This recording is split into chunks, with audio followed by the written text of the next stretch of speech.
If you disobey the rules of society, they send you to prison. If you disobey the rules of the prison, they send you to us. Alcatraz is not like any other prison in the United States. Here, every inmate is confined alone to an individual cell.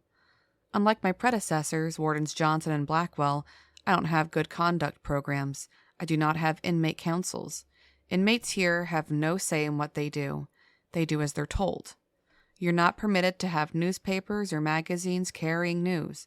Knowledge of the outside world is, what we tell you. From this day on, your world will be everything that happens in this building. Escape from Alcatraz.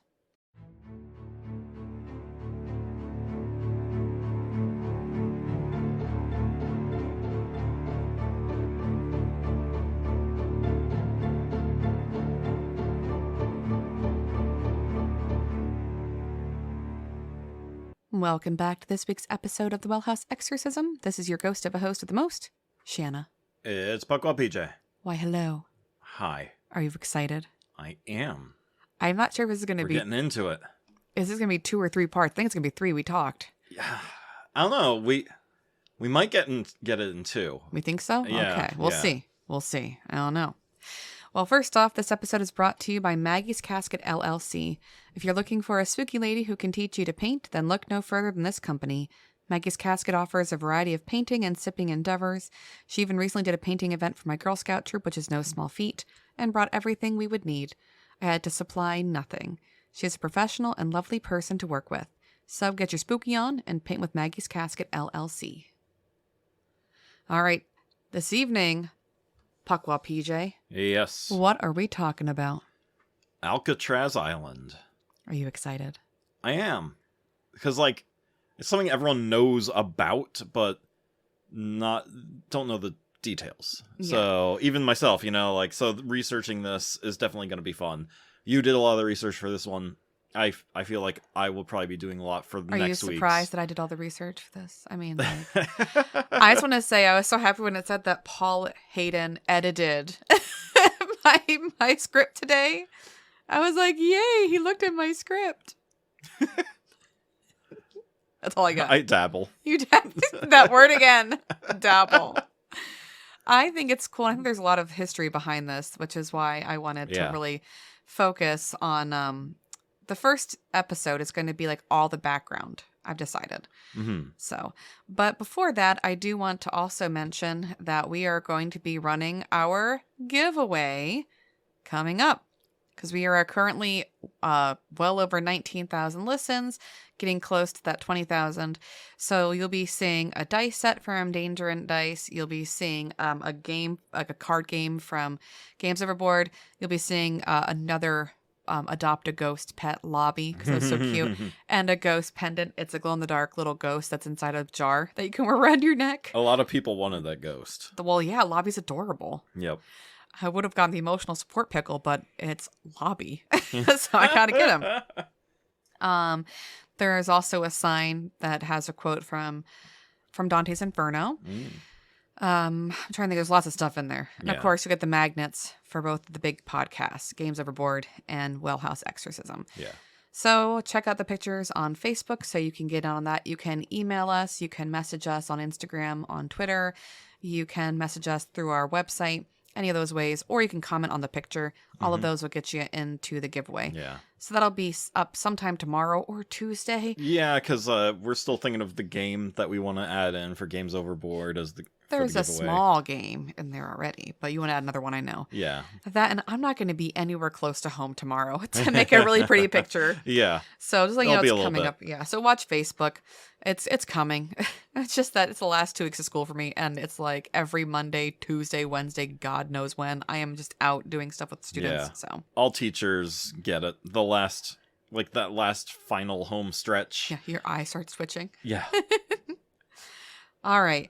So my references for this evening, and I may not have used all of them yet because I have cut this into different parts, are the AlcatrazExperience.com, Britannica, Gray Line of San Francisco, Exemplar, FoundFS.org, Legends of America, and Only in Your State.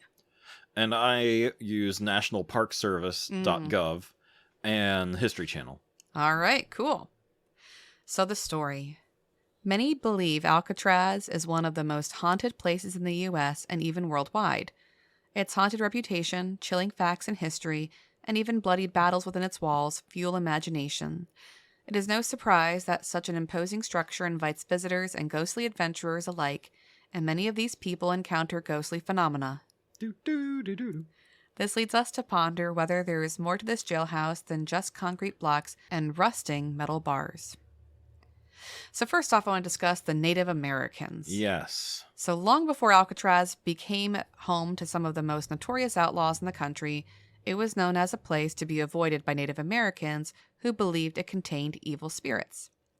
These Native Americans, called the Ohlone, which is a Miwok Indian word meaning Western people, often utilized the island as a place of isolation or banishment for members violating their tribal laws. Despite the legends of evil spirits, Alcatraz was also used by the Native Americans as an area for food gathering, especially bird, eggs, and sea life. They did not call it Alcatraz, though. Also camping. Well, yes. They just go camping. Doesn't seem like a place you want to go camping. I know. I think that was more so they could go there and then they would, hunt animals and birds and stuff while they were there camping as part of their trip. Yeah.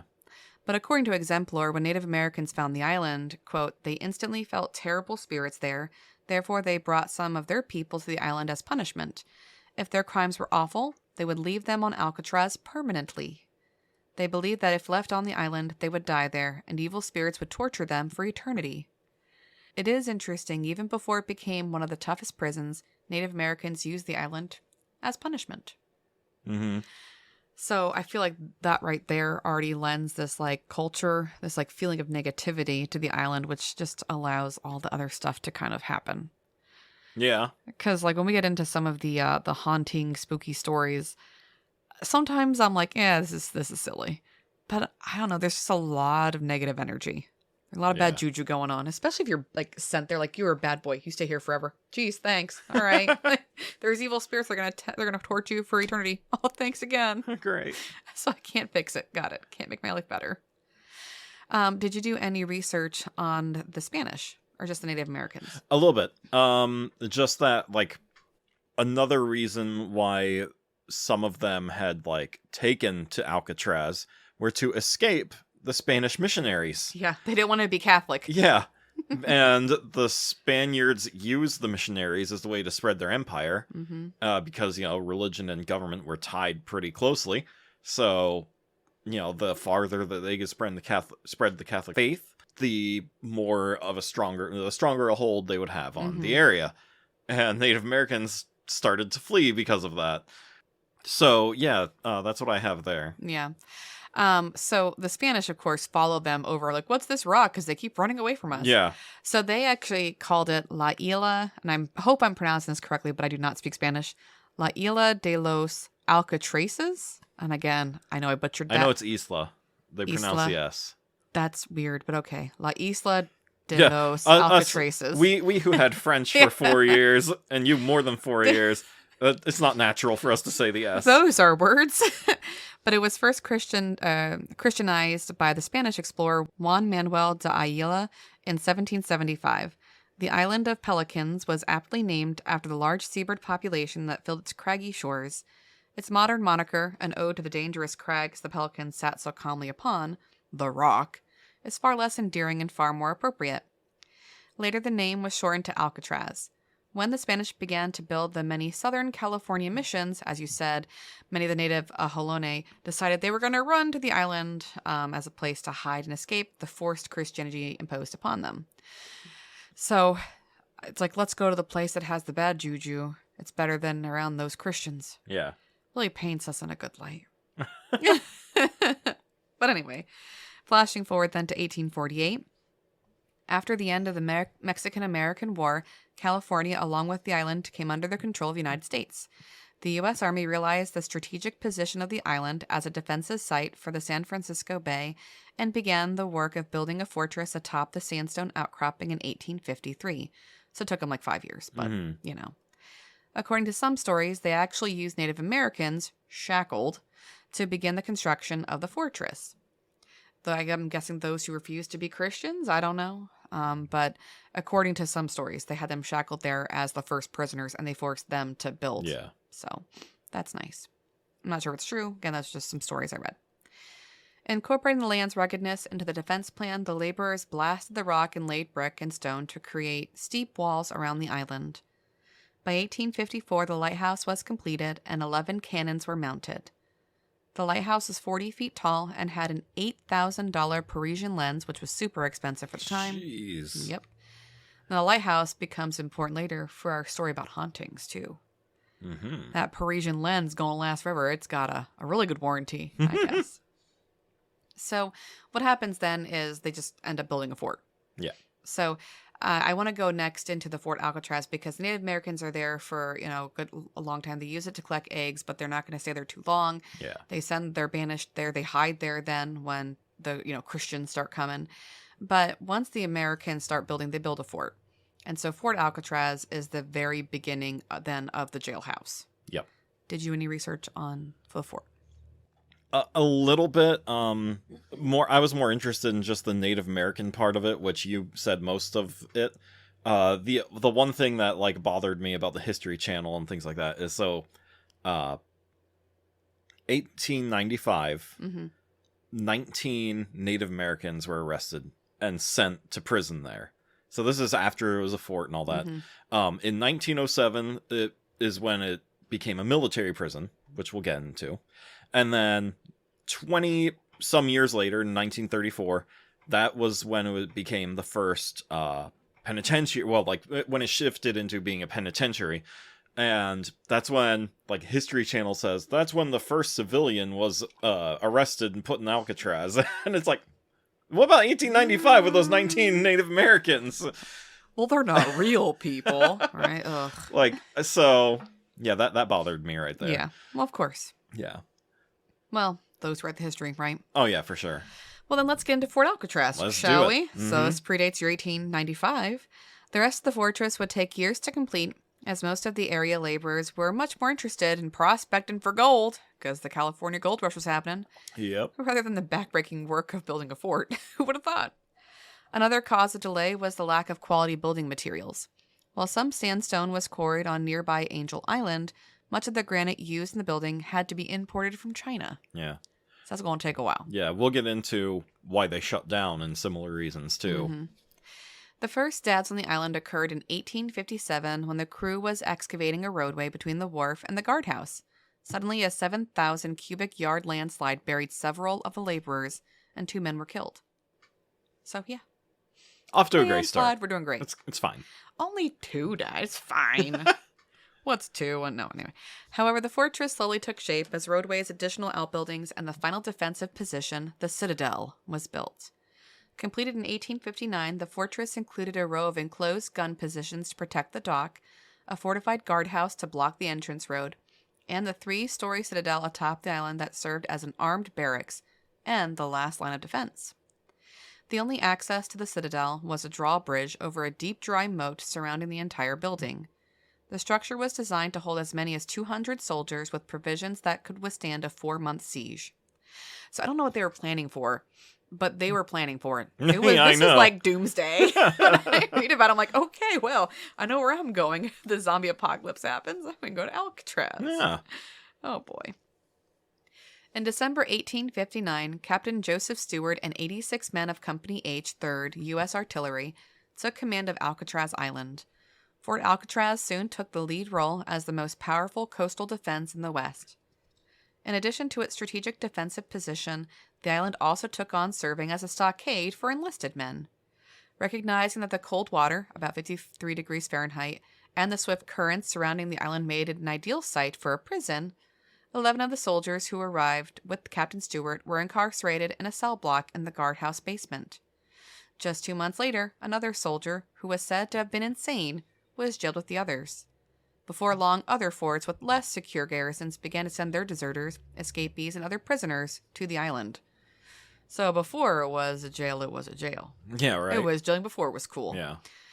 In April 1861, Alcatraz then took on another role. Civil War. It's that time. In 1861, the war has just begun, right? defending the Union state of California from Confederates when the Civil War broke out. As California's population included both Union and Confederate supporters, tensions ran high on the California coast. Colonel Albert Sidney Johnston sent 10,000 muskets and 150,000 cartridges of ammunition to Fort Alcatraz.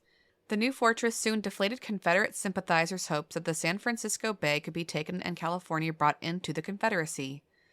Oh, well, the city's ours.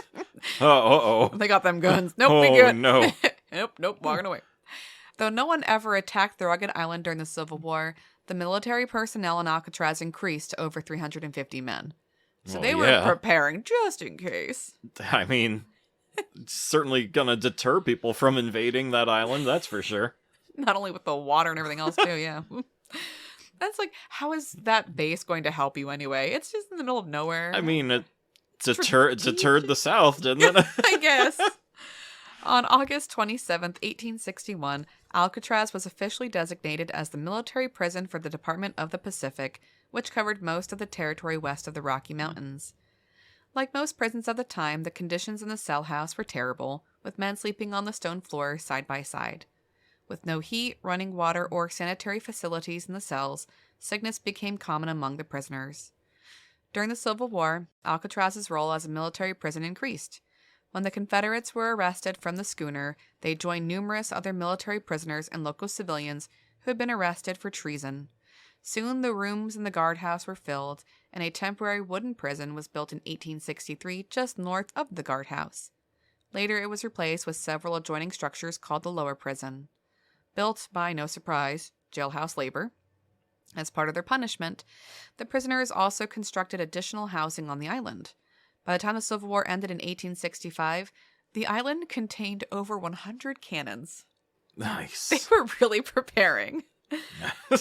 However, the only time they would be used was during the official morning salute during San Francisco's honorary funeral procession for President Lincoln. After the Civil War, Confederate sympathizers caught celebrating the death of President Lincoln were sent to Alcatraz along with other military convicts. Okay, then. You do not do that. My goodness. The Indian Wars of the late 1800s, as you mentioned, also added convicts to Alcatraz. When lots of people started flocking to the West Coast after the Civil War, it created the Indian Wars. At this time, Indians were often utilized by the cavalry as scouts, and those convicted of mutiny or other crimes were sent to Alcatraz. They were housed side by side with some of the worst murderers, rapists, and criminals in the West. You didn't do your job? Go and get jeepers, thanks. Now, as you mentioned, in January of 1895, the largest number of American Indians were sent to Alcatraz from northern Arizona. 19 Hopi leaders who had been involved in land disputes with the government and refused to comply with mandatory government education programs for their children were severely punished by sending them to Alcatraz. Now, a San Francisco newspaper at the time was called The Call, stated that the Hopi have been rudely snatched from the bosom of their families and are prisoners until they have learned to appreciate the advantage of education. Yeah. Until of course. Until you change to ours. Change your ways. Yeah, all of it. You get to stay there. Yeah. You stay. And we know what those, mandatory education programs looked like for their kids. It was indoctrination. So. Oh, yeah, 100%. And I hate that all these papers and everything called them Indians. Yeah, and they're not from India. Yeah, I know. I hate it so much. At this point, I think because it's just geographically wrong. Yeah. I'm quoting from. Yeah. So when I read American Indians, I was like, that's not correct. But I'm reading. Yeah. It's a quote. Like offensiveness away. Like just logistically, it's just wrong. And then morally, it's just not right. I just don't like any of it. Yeah. Well, anyway. Rant over. And moving on, we all feel the same way. Only after the Hopi had pledged to, quote, cease interference with the government's plans for the civilization and education of its Indian wards were they released. So, yeah. Fine, we'll do what you say, get us off the rock, Yeah. Throughout the late 1800s, the prison complex housed an average of 100 men. During this time, the old cannons were gradually removed, and by 1891, only 7 remained. 100 cannons and then down to 7. What a letdown. Where'd the other 93 go? in the harbor. No, I don't know. like those missing nukes, you know? We just gone. don't know. They're out there. Somewhere. By the turn of the century, the prison's population had swelled to more than 400, and another prison complex was hastily built on the parade ground. This would be, I believe, the only time the number of prisoners was greater than 250. Because Okay. then the max was supposed to be 250, but it swelled for just a short amount of time, and then they fixed it. Kind of Yeah. like, Called the upper prison, it consisted of 3 wooden cell houses with 2 tiers each, surrounded by a stockade fence. Over the next several years, additional support buildings were added to the upper prison, and the lower prison was converted into workshops for prison labor. Both the upper and lower prisons were fire traps, and in 1902, an oil lantern fire almost destroyed the lower prison. In 1906, when the earthquake hit San Francisco, burning much of the city, officials evacuated 176 city prisoners to Alcatraz for 9 days.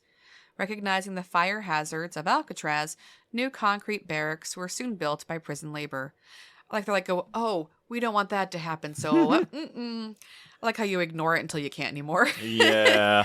And the truth about California is there's earthquakes all the time. Yeah. So you should Well, I mean, a lot of the cause of the fires was terracotta plumbing and things like that, Mm. which was no help because they couldn't put the fires out because all their water systems were gone. Yep.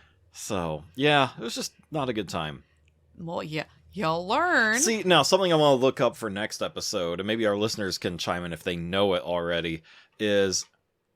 So, Alcatraz used to be a mountain in the Ice Age days. Really? Yeah. That's All we are seeing is the top of the mountain when we see Alcatraz Island. And that means that there is no fresh water on that island. Yeah. So, back in the day, like, how did they, in the 1800s, like, how did they ship the water over? Like, as we advance into, like, the 1950s and 60s, Yeah. We could more feasibly achieve this. I want to know how they did that back then. Well, you wonder, too, like, if it's large enough, it's going to be collecting water when it rains and whatnot. So, but how there much? has to be Enough for hundreds of people? I don't know. So. They get their rain barrels out and they Yeah. collect water in the rain barrels. Yeah. I don't know. So if it's a mountain, that means that we could see more of it down below. Yeah, that's what the National Geographic thing I saw was all about. Like, they were scanning, they radared, like, all of the San Francisco Bay because they want to study how, in order to determine what happened to the men who escaped, which we'll talk about If in the future. they escape. Exactly, that's the thing. Only one person has been ever recorded of successfully escaping, but most people never successfully escaped. So, no one knows if they died because with they've the water there, I wonder too, like, would it even be safe to scuba dive down and check to see the rest of the mountain as you go down it in deeper waters? Is it safe? Because the waters are supposed to be so terrible there. Yeah, it's very violent. Yeah. It's hypothermia inducing because it's less than 55 degrees. Yep. And it's shark infested. There are great whites there. You know what? The mountain can stay. I have no interest. Yeah, and it's not a myth either because people have video footage of great whites like in the bay. So that's because for a long time it was just a myth. That's it's shark infested water. You can't swim out of the island. But no, it was true. There are sharks in that water. Don't go scuba diving. Get him well, I guess if you're in a really strong iron box, the sharks can't get you, and they'll just drop you down on a rope, and you can just check out the side of the mountain. You can just, a shark sink cage. to the bottom. Yeah. Then you're fine. It'll protect you from the weight. No. You can get insulated scuba suits and all that. There are some things that I don't have an interest in seeing, and that's one of them now. Thanks. All right, moving on. The mountain can stay underwater. All right. By 1912, a new, much larger facility was built to house 600 inmates. 22 years later, the prison was used for federal purposes. The most infamous and notorious mobsters of the era were kept under tight watch here. Despite its large capacity, no more than 250 prisoners were held here at any time. But here's where the spooky starts. Prisoners, guards, and wardens alike commented on hauntings and ghosts long before Alcatraz ever closed for good. The original inhabitants of the fort have been heard, seen, and felt both by the staff and many visitors to Alcatraz. The sounds of men's voices, screams, whistles, Clanging metal doors and terrifying screams are said to be heard within these historic walls, especially near the dungeon. Mm-hmm. But that's why I think it's so cool. While it was in operation, it was haunted then. Yeah. And now it's just haunted even more Yeah. post. While the island served as a federal penitentiary, several guards reported extraordinary experiences, including hearing the sounds of sobbing and moaning, terrible smells, and reports of what they call the Thing. Yeah. It was an entity that was said to appear with glowing eyes. Other reports were made of phantom prisoners and soldiers appearing before the guards and families who lived on the island. So, Alcatraz was haunted before it was haunted. I just like saying that. Yeah. Now, reportedly, even Warden Johnson, who did not believe in ghosts, once encountered the unmistakable sounds of a woman sobbing while leading several guests on a tour of the prison.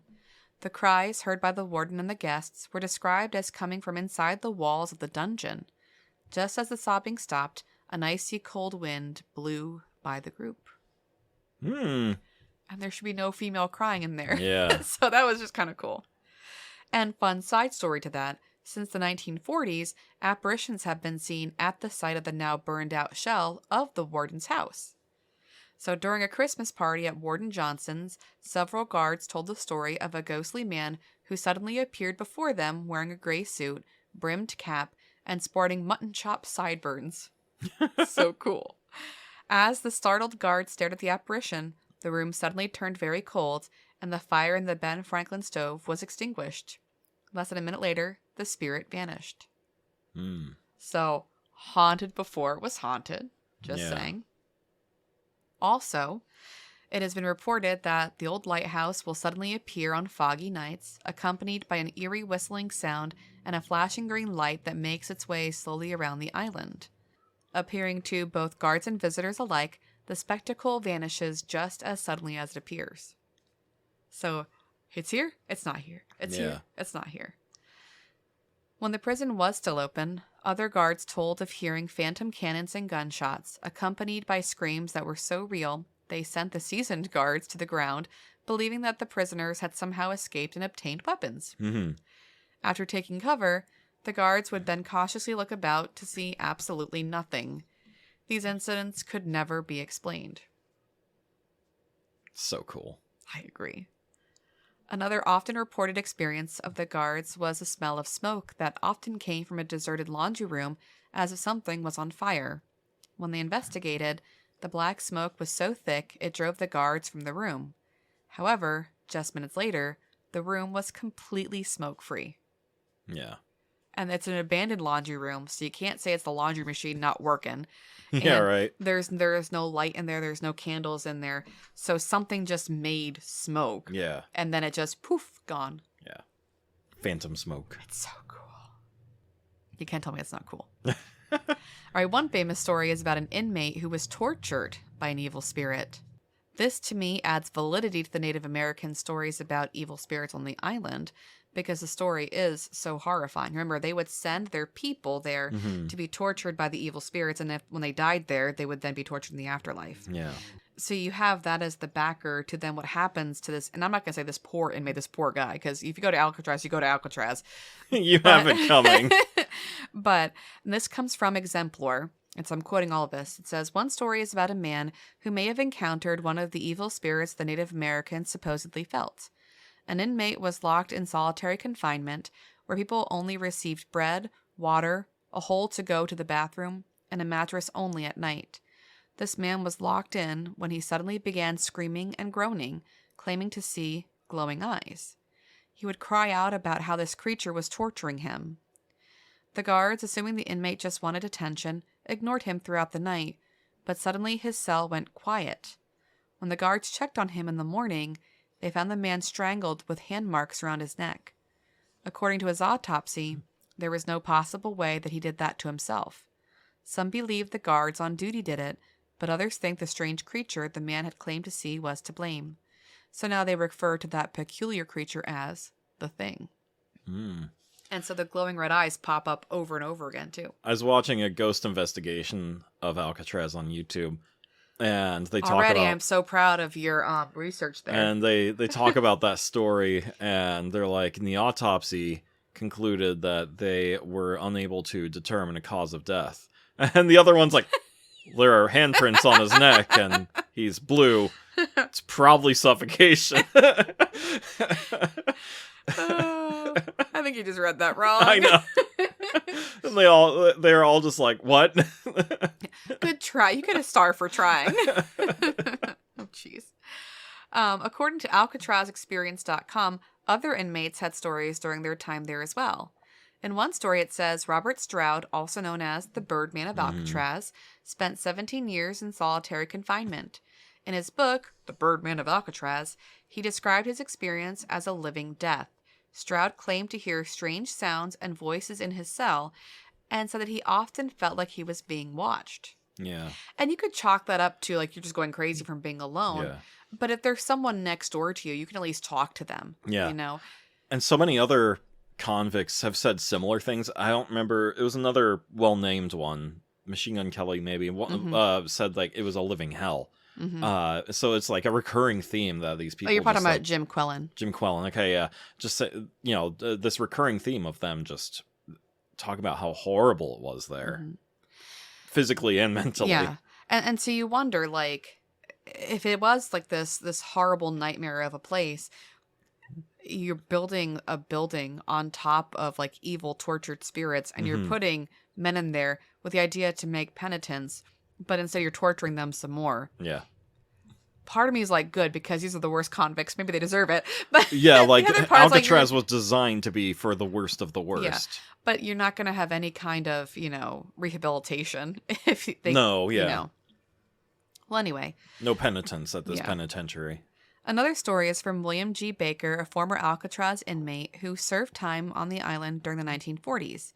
He described the prison as a place of suffering, and claimed that he heard the ghostly cries of men who had died in the prison's violent past. Baker said that he felt a constant sense of dread during his time on the Rock. And again, talking about our last mini episode, when you have those visceral responses, it's not just because you're in prison. This guy's a hardened criminal. Like, he's done some things. He's seen some things. But to feel that constant dread, like your body is saying, you're not safe here. Yeah. There's something here that that fight or flight instinct kicks in. Well, another inmate named Jim Quellen served time on Alcatraz from 1942 to 1945, and he described the prison as a living nightmare. He claimed that he saw the ghost of a former inmate who had been killed in the prison's laundry room. He also reported hearing strange moaning and groaning sounds coming from the walls. Yeah. Not from neighbors, but the walls themselves made those noises. That's not okay. No, this is terrible. Then there was Henry Young, a former Alcatraz inmate who was the subject of the movie Murder in the First. Young spent 3 years in solitary confinement and claimed that he was visited by the ghost of Rufus McCain, a fellow inmate who had been killed in the prison. Unfortunate first name. Well, yeah. Rufus. It's just... It's a good dog name. Young said that he saw McCain's ghost several times and even had conversations with him. Again, you could chalk that up to kind of slowly going insane. You know? Because if you're alone for all those hours of a day, insanity is going to happen. We see that at Eastern State. Yeah. But, if the Native Americans say, we're going to have you die here, so that way your soul is tortured in the afterlife, maybe McCain is there. And he's being tortured in the afterlife. Yeah. Well, my last story. Finally, there was Frank Weatherman, who served time on Alcatraz in the early 1940s. In his book, My 12 Years on Alcatraz, he described the place as a place of evil. Weatherman claimed that he had heard ghostly footsteps in the halls, and he saw the ghostly figure of a former guard who had died on the island. So it's kind of cool that it was haunted before it was haunted. Yeah. And so when you have, I think it's the National Park Service, they continually say, oh, it's not haunted, it's fine. But it's like a 50-50 split where half of them are like, oh, don't go there, it's haunted. Yeah. Their half's like, it's not haunted at all. Yeah. It was haunted before it was haunted. That's all I gotta say. I mean, considering how many times Alcatraz Island has opened up for ghost hunters and things like that, pretty sure I know where, the caretakers of the islands fall on this debate. There's money to be made in this, That is true. It could all be for monetary reasons. Yeah, we'll say we're haunted. Come on down. So you took some notes. What do you want to add? So I just want to talk about why they shut down. Okay, go ahead. And we'll get into the escape a little bit more, but the guys who escaped, the 3 guys who got out, they were go-getters. Oh, they tried, yeah. I got the whole thing, and it's like, dang, you know what? You kind of be like, you know what? You get to when escape. you make your own drill out of a vacuum motor Yeah. and your own flashlight. How you make a flashlight? As a gifted teacher, I'm proud of their STEM abilities. I know, right? And I want to be like, you know what? You deserve to be free. So we'll talk about them next episode, I'm sure. But they get a gold star for ingenuity. They really do. And there's even stories of people making like lifeboats out of raincoats. Yeah, that's the guys. I mean, 50 raincoats. They glued them together and then inflated them on the beach and before they took off that night. I mean, like, come on. Like, at that point, you get to tell them you're proud of them. Because, like, we're going to go into the life on Alcatraz. But, like, each cell, like, if you were in the normal section, was just lonely. You had a bed, you had a desk, you had a wash basin, you had a toilet, and you had one blanket. Yeah. But that's it. Yeah. And like your day began at 6:25 a.m. You're forced to stay up, and then you're forced to go back into your cell at 5 o'clock. So like it's just your days were so mundane. Yeah. They're also obviously orderly, but they were so mundane. No surprise you thought the walls were talking to you and you had Rufus visit you. But the amount of like punishments they had, they're like, attaching the large iron ball to you. And well, they also said like one of the worst punishments was the fact that they could see society growing just a couple miles away. Yep. And they could just watch it and watch everyone living their lives and buildings being built. And hear it. And yeah. And they can't do anything about it. Yeah. So I at that point, if your life is that structured and it's that, not rehabilitative, if you're going to make a drill that way and you're going to make a lifeboat, I kind of want to give you a high, like in some way, I kind of want to give you a high five. You know what I'm saying? Do we just want to, should I just talk about this real quick? Or no. Okay, we'll save it for next week. A little bit. You could give them a little bit. Because like next week, we're going to talk about all the life in Alcatraz in general. Because I didn't like write down their names or anything. There's a movie based off of Escape from Alcatraz, right? Yeah. But we're going to talk about the main people, the biggies that were there. So, for example, like Al Capone was there, the Birdman, the Machine Gun Kelly, George Machine Gun Kelly. Yep. So the biggies we're going to talk about, and I was thinking we get to the famous escapes probably next time as well. Yeah. But go ahead, give a little snack. I mean, we already talked about a lot of it. So they made their own drills out of vacuum motors. And flashlights. They made a flashlight, at least one, and a raft out of 50 raincoats. And so the drill they would use, they all had like vents, in their rooms, and so they like drilled around the vent to weaken the concrete and knocked the vent out.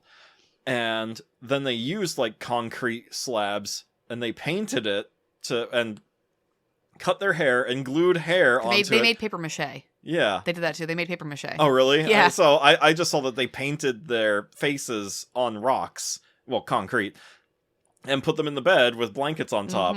And they still have the painted faces. Yeah.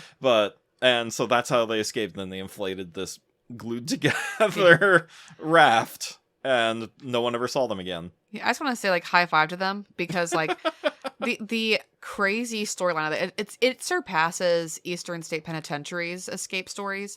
The one guy who did that guy times, was dedicated too. He was dedicated, but like this had a level of ingenuity. Oh yeah, I've seen nowhere else.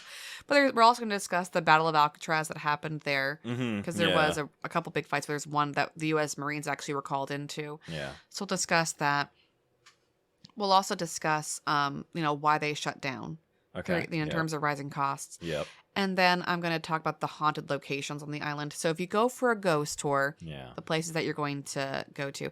Because I currently have like 23 pages of this script, and it's not even a script, it's just all my notes. Only part 1 was turned into part 1. So I really think it's going to end up being 3 parts. Okay. I really do, because I want to really talk about Al Capone and what he was there for, and how that he's still haunting the area, the Birdman, that kind of stuff.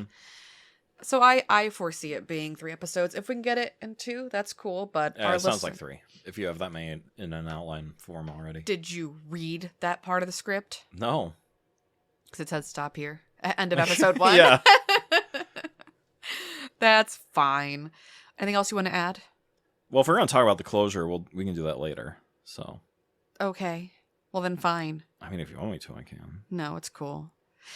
So anyway, everyone, one more time, we're going to be having a giveaway going on. Mm-hmm. So please, if you're not already following, is it called following for Facebook? Yeah, Like our following. page, liking our page, whatever. I've been posting daily on my Instagram, my Twitter X account, and on Facebook as well, House Exorcism under Games Overboard. Yeah. But we're going to post that picture this week for the giveaway. And again, it's going to have a lot of goodies in it. We're not going to have a t-shirt this time because there's just so many other things in there. There's even some pins I got, which one I think you're going to try and steal, but you can't. It says Mothman for President. It's really cute. So there's a lot of goodies in this giveaway basket. So make sure you're following along for that.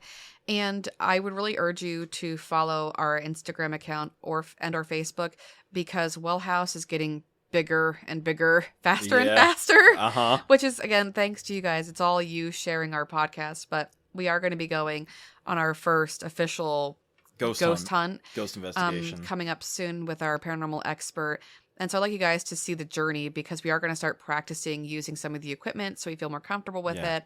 So I'd like you guys to be a part of that journey, just because you've been here for us. I think it'd be cool for you to watch. We can live stream us testing the equipment. Exactly. You're going right where I wanted you to. Yeah, and mark your calendars, everyone. The evening of July 19th into July 20th, we will be in Penhurst, and we're going to record some episodes that will air the week after, but we also want to live stream from there if cell reception's good enough. So keep an eye on Facebook, and we'll get there a little bit before 7. We'll check cell service and let you know. We'll let you know. We'll post on our Facebook there page. There has to be some cell service. But is it enough to live stream? I hope that's the so. question. Yeah. Okay, so we'll let you know around 7-8 o'clock if we're gonna be on that night and when. Yeah. So. And I already decided, I was talking to PJ about this, and I'm sure that Carrie will be on board. But I want to have a little basket that is full of quartz and maybe some sage or Palo Santo incense. And I'd be like, here, please take this. You don't take any friends home with you. So I'm just going to have those as a free giveaway in a basket somewhere by our car. I don't even know. But I'll have it tagged. We're going to hopefully buy them from Craven and Castor, because they deserve our money. And they will ship to your house if you go on their website. So we're going to have a basket full of quartz and some kind of incense so people can smudge themselves, or at least, ground themselves. Oh, and I did want to share, there was one update from Anthony. He had a comment about his grounding that he does. Oh, yes. So Anthony let us know that he loves the idea. He says, my therapist taught me that when I'm feeling my energies are off, or if I'm feeling off, to count backwards from 100 by zeros and by sevens. Count from 100 to 0 by sevens. It forces your brain to use critical thinking and focuses less on whatever is bothering you, such as a spirit. He said it's the best thing he's ever done, and it really helps him relax his mind before he falls asleep. So thank you for your little not just the comment about telling a dark story, but giving us a really cool response there. So again, a lot of grounding techniques you can just use for your anxiety as well, not just to get rid of a spirit, right? Yeah. But anyway, that's all that I have. Anything you want to say to our listeners? No, I mean, keep an eye out for July 19th and also November 2nd. I know it's a far way off, but we will be doing a live stream. Oh, yeah. From Helix Tabletop Gaming Guild for a fundraiser event. Can we just tell that story really fast? Helix Tabletop Guild loves Games Overboard so much that there wasn't even an ask. Yeah, they're just like, Games Overboard is going to be there. And I read the announcement, like, cool. Good to know. Yeah. Facebook sent an update because they tag Games Overboard. And PJ goes, hey, just I'm going to be busy November 2nd. So thank you, Helix Tabletop Guild. We really appreciate you wanting us to come back. That was great. Yeah, Garrett, the owner, he knows we're always we're up gonna for come. it. But I'd like to do a live stream there of some real life ghost stories for us too, for Games Overboard, because we had some people come for our podcast as well. And Carrie and I were there wearing our t-shirts for Games Overboard, while you and Dan and Angie were looking good in your Games Overboard shirts. So so we're looking forward to that. And we are going to be doing a paranormal conference this fall with our best friend Kevin Paul. Oh yeah, can't wait for that. Yeah. Well, and again, it was canceled last year because of health issues, so it's really exciting. So that's going to be, I think mid-late September. I have to check my phone. So that's exciting. So again, just if you haven't started following us yet, please do that because we're growing so quickly that I want to make sure that you guys know, because our listeners have been there from like day one, like Tim and Jackie, for example. Like, I want to make sure you guys know what's happening as it's happening. Yeah. All right. So thank you for listening to the Well House Exorcism. Find us on Instagram as Well House Exorcism, on Twitter /X as wellhouse_exorc, or Facebook under Games Overboard because we are a subsidiary of Games Overboard. Feel free to hop on our website as well, gamesoverboard.com. Please email us. We want to hear from you. And as always, think spooky thoughts. Solitary confinement is terrible. That is terrible. You're in a grave. You can't do anything. Everything's brought to you, and you're in the room all day, except to come out of the showers. You're in a grave, and you're trying to live. That's how to best describe it. Trying to live in a grave. You're trying to live because you're not dead yet, but nobody hears you when you call out, "Hey, I'm alive." Megan Sweeney, The Story Within Us, Women Prisoners Reflect on Reading.